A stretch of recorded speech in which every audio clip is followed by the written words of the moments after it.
What's up everyone?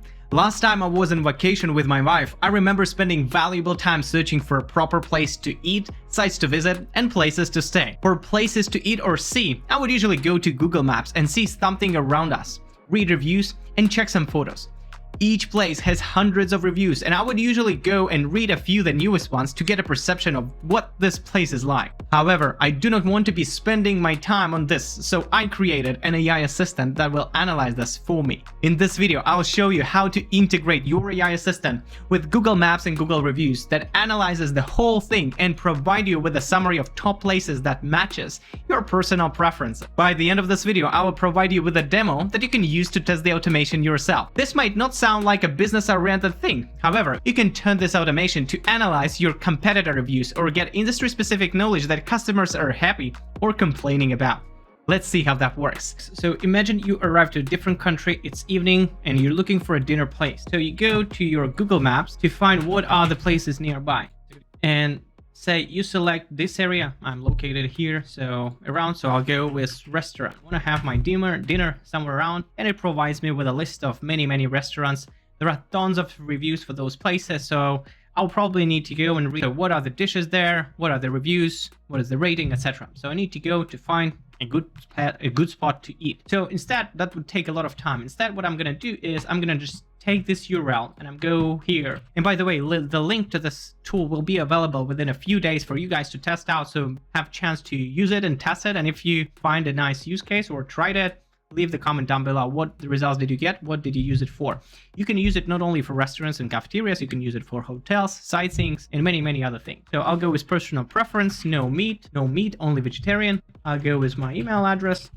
And here we can parse restaurant reviews since the specific date, so that, you know, all the reviews are not more relevant. I will take only reviews that appear throughout this year. So from the 1st of January. And then I click submit. Basically what happened next, you will receive an email in 5 minutes or so with the summary of all the restaurants that are sorted by rating, and basically the location, this website, and all the information you need that would have summarized all the information based on your preferences for you. So you don't need to read all the summaries yourself, but AI is going to read all the summaries, summarize that for you, including, will take into account your preference and if that meets your expectation. Let's see how that works. So bar restaurants in Riga. Let's see, Mr. Blinchik's some review in Riga, highly praised for its delicious pancakes, with many reviewers noting that they offer a wide variety of sweet and savory options, blah blah. However, it's essential to note that some reviews include meat options, so vegetarian dinners should inquire about specific menu items. So it actually took into account that it has pretty good score because they don't have a website and we can find it on the map. So let's actually see if we get this location right. So it shows me where the place is located. So the next one, the Petrgaz restaurant. We get summary review. What is cool, it also included the type of cost. Sort of the typical cost for starters, main dishes, and drinks for two is around 30 euros. I think that should be per person. Drinks for two, so basically that's 30 euros per person per dish, I guess. So affordable choice compared to other Western European restaurants. So here you can read about the other restaurants that are there, and basically it has provided sort of like almost all of those. And what is pretty cool, it also includes the links to the website. So if it's if this particular restaurant or place or a site has a website that's in Google Maps, you can pretty much go and check it there. Or you also have a phone number for a reservation for your convenience, and you can view the URL on the map for a short walk. That way you get an email with a kind of tailored messages that would take into account that you're interested in vegetarian options specifically, and for that actually it analyzes customer reviews if there were any customers like that. Of course, there might be a bias that in the 30 reviews that this is going to analyze, this AI is going to analyze, there will be no reviews for vegetarian options, although such restaurant offers such options. So that might be a bias, and in that case we might either go for a larger number of reviews, we might expand the solution to include the analysis of the menu and all the other stuff. But as this wasn't meant particularly for restaurants, but for any sites, we're just gonna leave it as is. Okay, and let's actually take a look how that technically works. So first of all, we get in the Google form here. As you can see, basically what we need to submit, we need to submit 4 things. So first, your personal preferences for the site. You might, write that I'm looking for cheaper options, or if it's a restaurant, what type of dishes you prefer. Or if it's a hotel, you might want the hotel only that has good air conditioning and is going to analyze customer reviews that include that part in it. You got an email address and get reviews since, so that you get kind of older reviews or newer reviews, more fresh ones. And here you have to insert the Google Maps URL. And that kind of solution that I decided to place here, because you can go with the city, you can go with the postal code and all the other options.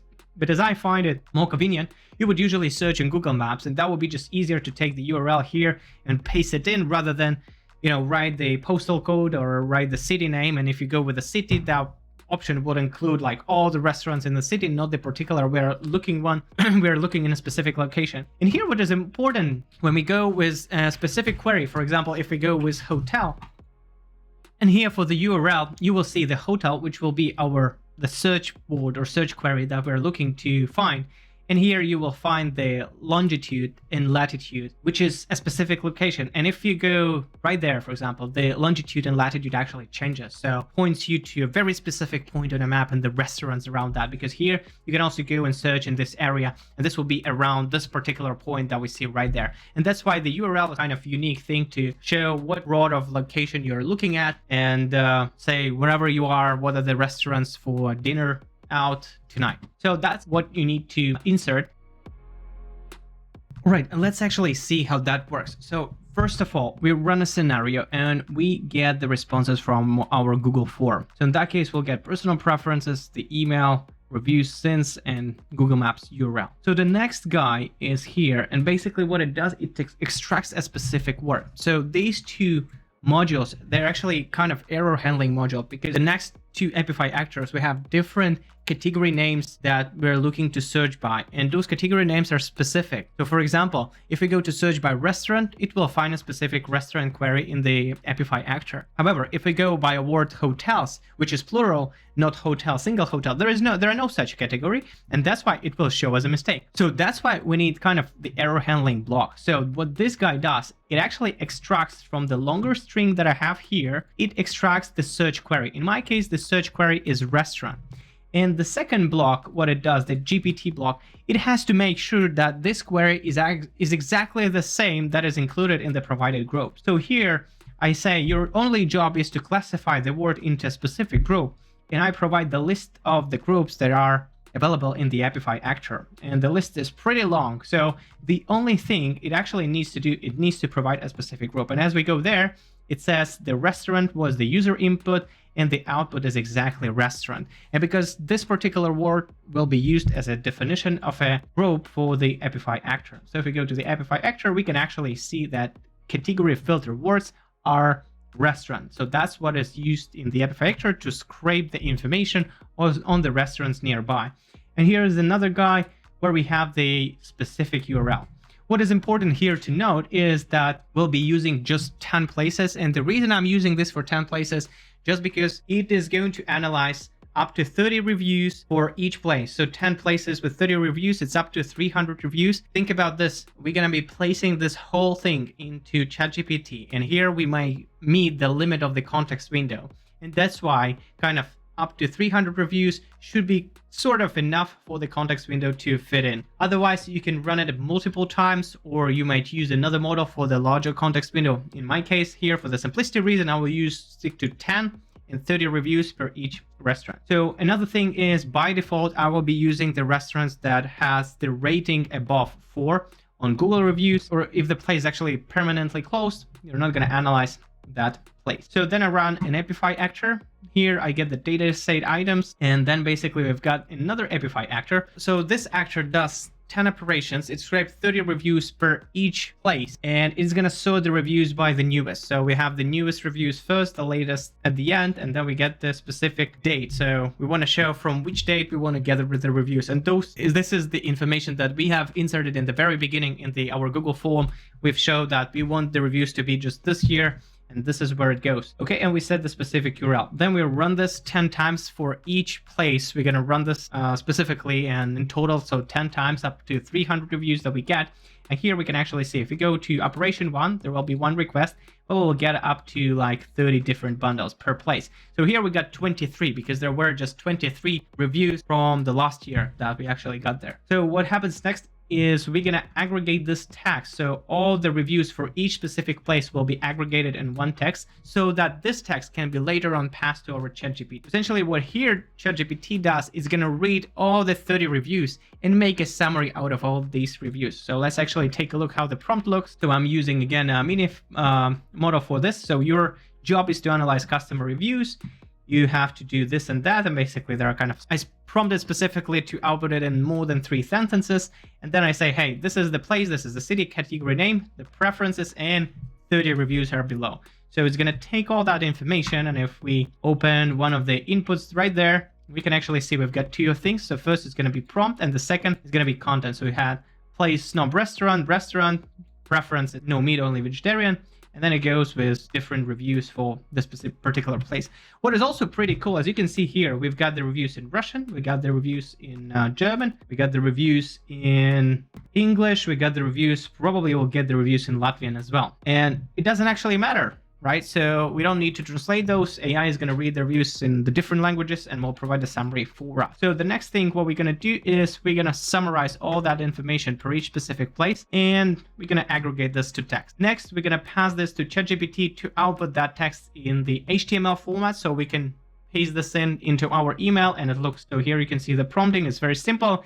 And the last module that will get rid of those stupid quotation marks here. So whenever ChatGPT is going to output the code, it will write you kind of triple quotation marks and will say what type of code is it. In this case, it's HTML. So we want to get rid of these, and that's why we use these guys particularly for that. You probably could get this with inline formulas within Make. Then you will need kind of either 2 variables or 2 blocks for this. So we're just going to use another AI agent to remove the quotation marks. And the last module is basically sending an email, right? So at the end, what we get is we get a pretty nice email where we have different reviews with pictures, with everything that will be actually tailored to you. And you can provide even more specific instructions about your dining preferences. You can write what type of dishes you're looking, what type of interior you're looking, and the AI is going to read all the reviews for you for that. And by the way, it is also pretty cool for businesses, right? So if you want to analyze your competitor, or you want to analyze the sentiment analysis of the customers in the specific niche, or for your product or company, you can basically go and scrape that information on Google reviews using the same actor and pass this information to ChatGPT to analyze. You can pretty much do this with each of your competitors, right? And you would get pretty decent data. So to recap, we explored how AI can analyze Google reviews to uncover patterns, find key trends, and highlight best options for you. These tools empower you to transform raw feedback into actionable insights, and you do not need to spend your precious time on that. If you think this is a cool feature for improving our daily lives, give it a thumbs up. And don't forget to hit that subscribe button and the bell icon so you never miss out on some other features like this. Like I mentioned before, the link for the tool will be available within a few days, and the blueprint of the scenario is in the description below. If you tried the tool, let me know down in the comments how the results look and what you have used it for. Thanks for watching, and I'll see you in the next video.